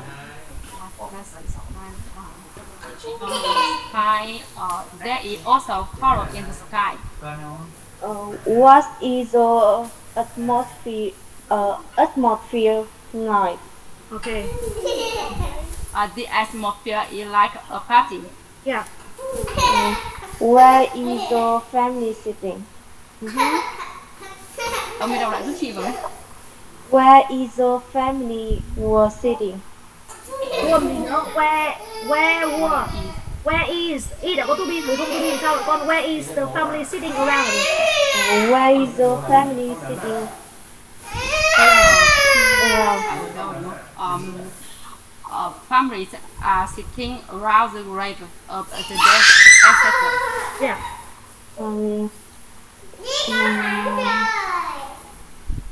Do they have more fresh flowers? Yeah. Em đọc lại giúp chị với. Do they have more fresh flowers? Yes. They ask fresh flowers. Yeah, chị Nguyệt, chị Thùy trả lời rất tốt luôn. Nào Moon này, Moon nói nhanh lên một tí và Moon nói to lên con ơi. Năng lượng nhà bên kia khác to hơn nhà mình rồi, nhanh lên con. Why are there colors in the sky? Where phải đến trợ động từ luôn. Được chưa? Where are there colors in the sky? Từ câu đấy nghĩa là gì? Là tại sao cái bầu trời nó có cái màu sắc như thế? Vâng, tại bầu trời tại sao lại là where hả? Bây giờ cô biết đấy. Why is the color? Em bảo là Cô em bảo là where? Đâu em bảo là where? Cả lớp bác sẽ bảo cả lớp nghe em nói là why, mỗi mình em nghe là where thôi. Cả lớp nghe là gì đấy? Cả lớp nghe là where. Cả lớp nghe là where. Where một rổ là còn cãi. Em bảo là why are there color in the sky? Why are there the color in the sky? Okay.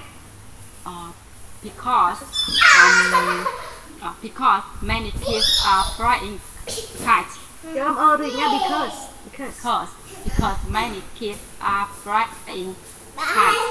Rồi, okay, good next. Do you laugh? Yes. Không chị, nó ở dưới cái đoạn kia là các bạn có cười gì đó không? Em hỏi chị là do you love đúng không? Tức bạn các bạn Do you laugh? do you laugh thì cái có cười đùa em hỏi là các bạn có cười không? Có cười nhạo cười đùa không? Vâng. Thì ý như trong bài này thì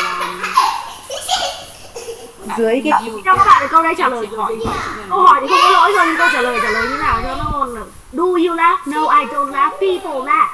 Thực ra AJ không có cười mà người hiểu không? AJ chỉ đến đây để admire thôi. những người trong đấy cười, các người ở nghĩa trang cười. Yeah. Ở đây là chúng ta phải trả lời đúng ở trong bài nhá. They no, I don't laugh. They families Watermelon people. in watermelon people. Watermelon people laugh. I don't laugh. They laugh. Okay. The local people laugh. Người bản địa laugh. Okay. Local people. Okay. Rồi tiếp đi Nguyệt. Do you like the way they think? Yeah. Do you like the way they sing? Do you like the way watermelon people approach?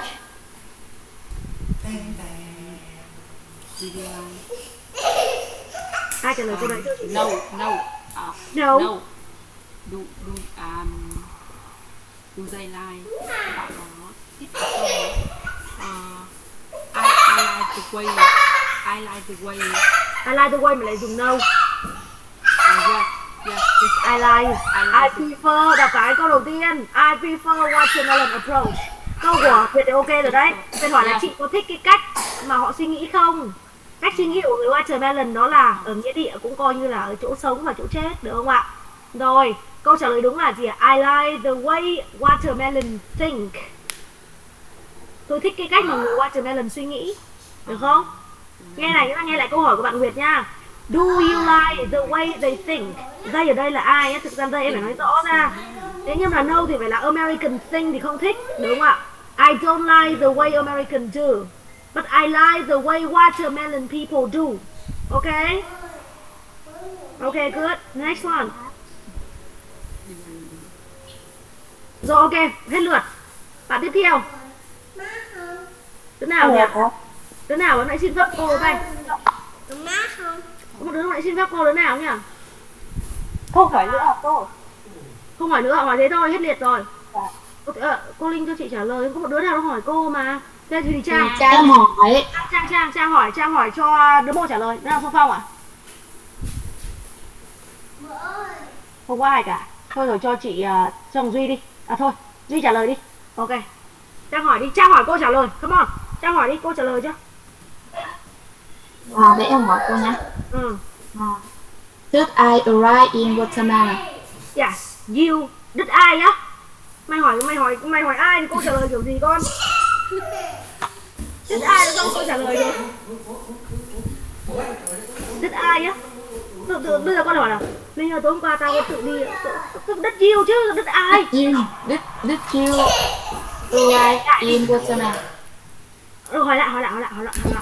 Các bạn nghe cô nhé, xem cách cô trả lời. Come on. Did you arrive in Guatemala? Yes, I arrived in Guatemala on the day of the dead, November 1st. Who arrived in Guatemala on the day of the dead? Again. Who arrived in Guatemala on the day of the dead? AJ arrived in Guatemala on the day of the dead. Where did I arrive on November 1st? Again. Where did you? Where did I arrive? I arrived in Guatemala in the cemetery. Okay, Watermelon Cemetery. What I said about this holiday? No, I'm curious about this holiday.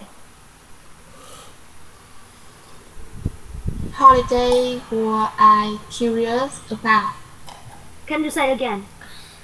Which holiday were I curious about? I am curious about the day of the dead. The day for the dead, okay? The day of the dead, okay. On November 1st. Where did I go? Where did I go? Where did you go? Oh my god. Where did you go? Where did you go? I went to the cemetery. Bạn hỏi đích thì mình trả lời là when nha. I went to the cemetery.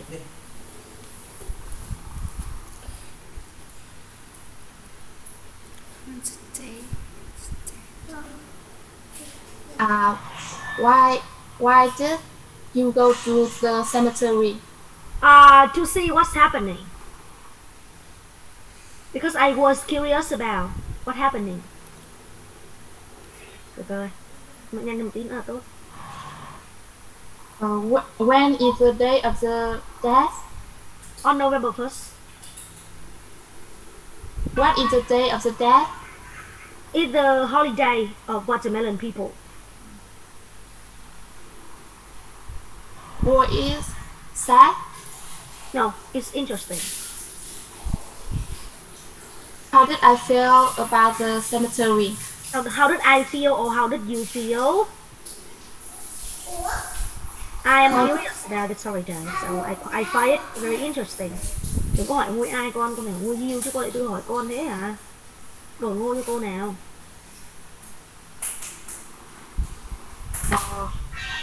Was the atmosphere very boring? Again? Was the atmosphere very boring? No, the atmosphere is like a party. It's so funny. It's so warm, okay? It's so happy. Not boring. Good. What was like a party? Again. What was like a party? The atmosphere. The atmosphere is like a party.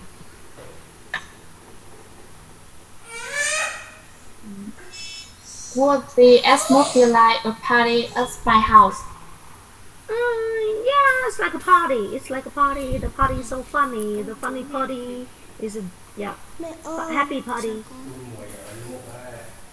Who was sitting around the grave? Some families. The local people. The watermelon people. Đấy nha. Rồi bây giờ tao bảo thằng Khả Phong hỏi cô. Thằng Khả Phong hỏi. Cô trả lời. Sau đó cô sẽ hỏi lớp mình và lớp mình học cách trả lời giống cô này. Ok, thằng Phong hỏi. Come on. Phong hỏi nhá. Phong hỏi cho cô. Phong hỏi sau đấy đến bạn Thanh Tân hỏi. Được chưa? Rồi ok. Và các bạn lúc nãy là bạn nào hỏi rất ok đấy. Nào, hỏi đi không tí cô trả lời bổ xong tao luyện tiếp bài này. Phong hỏi đi con. Hỏi lộn xộn lên, đừng có hỏi mỗi một chỗ thế. Ui giời ơi, trả lời nhiều nên. Is there also color in the sky? Yes, there's also color in the sky. Trả lời nhanh lên. Yes. Who is having a picnic next to the grave? Watermelon people. Watermelon families are having a picnic next to the graves. What do they do together? They eat, drink, and chat together. Do people laugh? Yeah, people laugh and smile. They are so happy. Where are cemeteries always summer? In the United States, in America. Do we laugh or play music or fly kites? No, they don't laugh or play music or flying kites in the cemetery either. Do you find that you prefer the watermelon approach? Yeah, sure. I love the way they celebrate those who have passed away.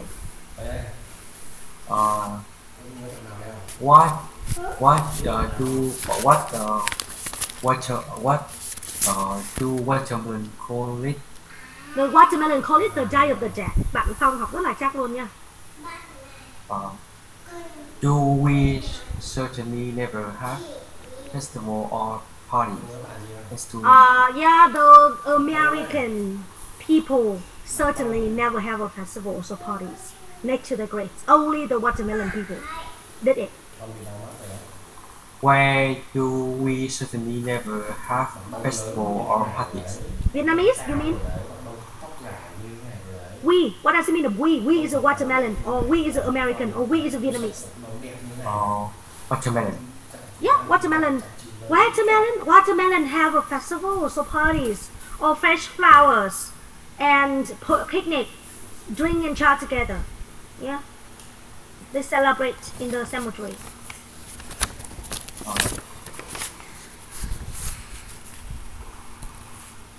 Do you walk? Do you walk through cemetery? Yeah, I walk through a cemetery. Do you admire the beauty of all the colorful flowers? Yeah, I admire the beauty of all colorful flowers here. What do they do the graves? They clean the grave and add fresh flowers. What do they add in the graves? They add fresh flowers. Fresh flowers. Do they clean the house? No, they clean the graves, not the house. There's no house in the cemetery.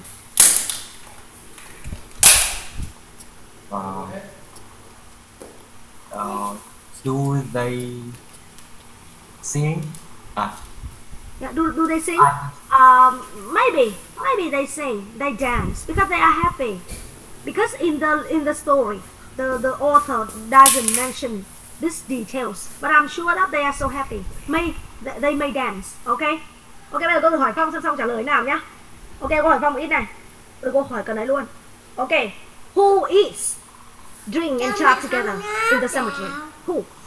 Watermelon. Okay, good. So, are they happy in the cemetery? Are they happy in the cemetery? Yes. Okay, how do they feel? No, or how do you feel when you come to the cemetery on the November 1st? On November 1st. I feel curious about this one. Who is curious? Actually.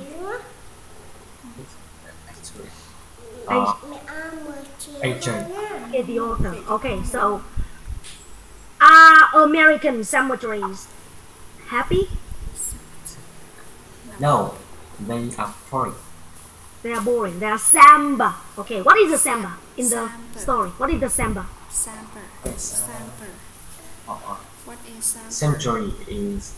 What is samba? The okay, cemetery in where?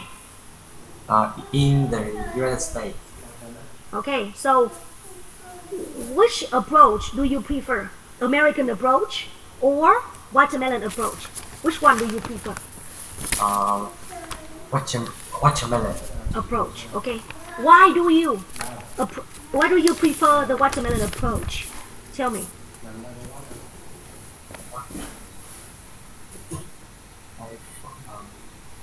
I don't know. You don't know? Okay, thank you. This doesn't matter. Okay, the next people. Bùi Thái Di. Bùi Thái Di, your turn. Can you hear me? Okay, good. Who arrives in Guatemala? Who arrives in Guatemala? Me. I arrive in Guatemala. I arrive in Guatemala. Do you go to Vietnam? No, I arrive in Guatemala. Do watermelon people cry in the cemetery? Cry? Cry? Do they cry? No, they don't cry. No, they don't cry. Okay, what do they do in the cemetery? What do they do in the cemetery? I arrive in Guatemala. No, what do they do in the cemetery? They clean. They clean the graves and add fresh flowers. Now, Hà Nguyễn, help him. What do they do in the cemetery? Hà Nguyễn. Hà Nguyễn nó bị lâu tách. Nó bị kiểu lâu tách. Cô nói mãi nó vẫn chưa nghe thấy gì. Vẫn chưa biết chuyện gì đang xảy ra. Hoa, sorry. Hoa. I'm sorry. Have him answer the question. What do they do in the cemetery? I can hear nothing. Okay, here, answer for him. They go to the cemetery. Nghiệp, not Nguyệt. Okay, they. No. Oh my God. What do they do in the cemetery? What do watermelon people do in the cemetery? Clean the graves and add fresh flower. What else? What else? They having a picnic. They laugh and they smile. They clean the graves and add fresh flower. They are sitting around the graves. They're having a party. They do many funny things in the cemetery. Okay? So, who is sad? A watermelon people or American people? Who is sad? American. American. The United States. American, okay.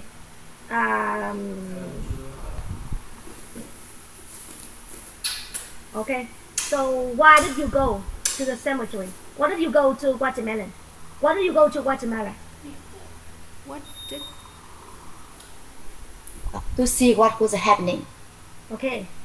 How do you feel when you come in here? How do you feel? I admire the beauty of all. How do you feel? I find interesting. Interesting. Okay. What is interesting I feel, in the story? What is interesting? I feel quite interesting. Theo các bạn thấy cái gì thú vị ở trong cái câu chuyện này? What I find? Không khí à? The atmosphere was an acrobatic. Okay. Rồi mình học lại bài cô một lần nữa, đọc lại một lần nữa nhá, về nhà quay video nhá. I arrived in Guatemala on the day of the dead, November 1st. I arrived in Guatemala on the day of November 1st. Okay, I'm curious about this holiday. I'm curious about this holiday. So I go to the cemetery to see what's happening. Okay, I go to the cemetery to see what was happening. What I find is quite interesting. What I find is quite interesting. The atmosphere is like a party. The atmosphere is like a party. There are people everywhere. There are people everywhere. Some family are sitting around the graves of the dead ancestors. Families are sitting around the graves of the dead ancestors. They clean the graves. They clean the graves and add fresh flowers. And add fresh flowers. I walk through the cemetery. I know. But there's also I walk through the cemetery. I walk through the cemetery and admire the beauty of all colorful flowers. And admire the beauty of all flowers. They also color in the sky. They also color in the sky. Color in the sky. Because many kids are flying kites. Because many kids are flying kites. Some family are having a picnic next to the graves. Family are having picnics next to graves. They eat, drink, and chat together. People laugh and smile. In the United States. In the United States. Phải gì đâu, the United là âm U là âm bán nguyên âm đấy, nó là nguyên âm phụ âm đấy, nó là phụ âm nó vẫn là the. In the United States. Cemetery are always Santa. We certainly never have a festivals or parties. We certainly never have Now, festival, bạn Thanh đọc lại từ đấy, festivals or parties. Festivals or parties. Festivals and parties. Okay, next to the graves. Next to graves. We don't laugh. We don't laugh. Or play music. Or flying kites. In the cemetery either. I find that I prefer watermelon approach. Watermelon approach. I like the way they remember. I like the way they remember. And celebrate. Those who have passed away. Those who have passed away. I like that. They acknowledge death. They acknowledge death. Instead of denying it.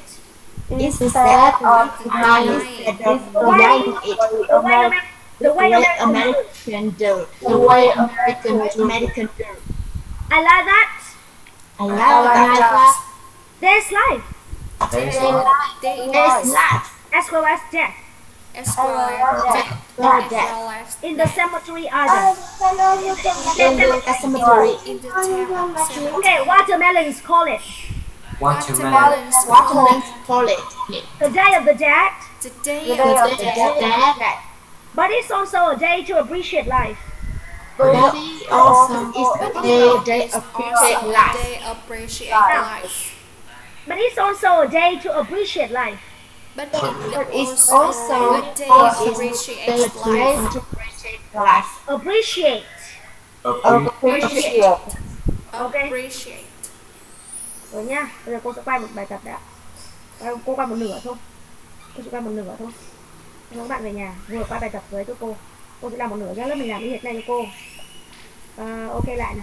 Đừng có nó mờ thế. Ok. Ok nha, let's go. 1, 2, 3, go. Hello everyone, welcome to the mini story for the Day of the Dead. And in this video, I'm going to ask you many basics and easy questions. And I have to answer by myself. Day of the Dead. Okay? I arrive in Guatemala on the Day of the Dead. Who arrives in Guatemala on the Day of the Dead? I arrive in Guatemala on the Day of the Dead. When did you arrive in Guatemala? I arrived in Guatemala on the Day of the Dead, November 1st. Okay, which day did you arrive in Guatemala? Which day? I arrived in Guatemala on the Day of the Dead, November 1st. Okay, who is curious about this holiday? I am curious about this holiday. I was curious about this holiday. Okay, so where do you go? I go to the cemetery. Do you go to the park? No, I go to the cemetery. For what? To see what's happening. To see what's happening. What can you see? What I find is quite interesting. What is interesting? What I find, the atmosphere is interesting. Okay. Is everything boring? Is everything boring? No. Everything is interesting. The atmosphere is like a party. What is like a party? The atmosphere. Okay.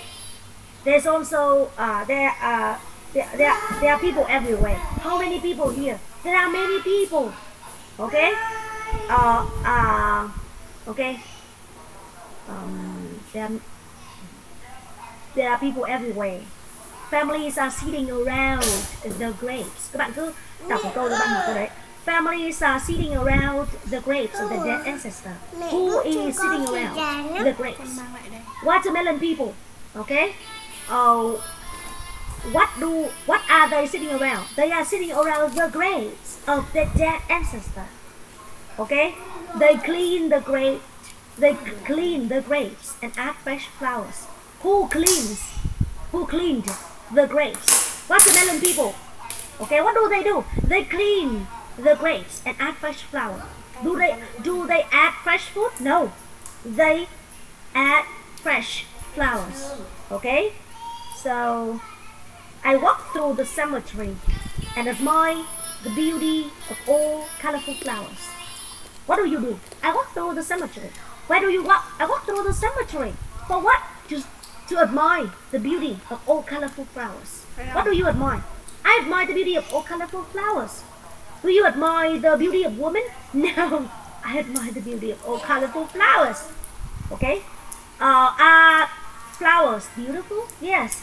Are flowers colorful? Yes, they are colorful. Okay, thế nhá. Nó đoạn ngắn như vậy. Được chưa lớp? Ok. Lớp nghỉ đi ạ.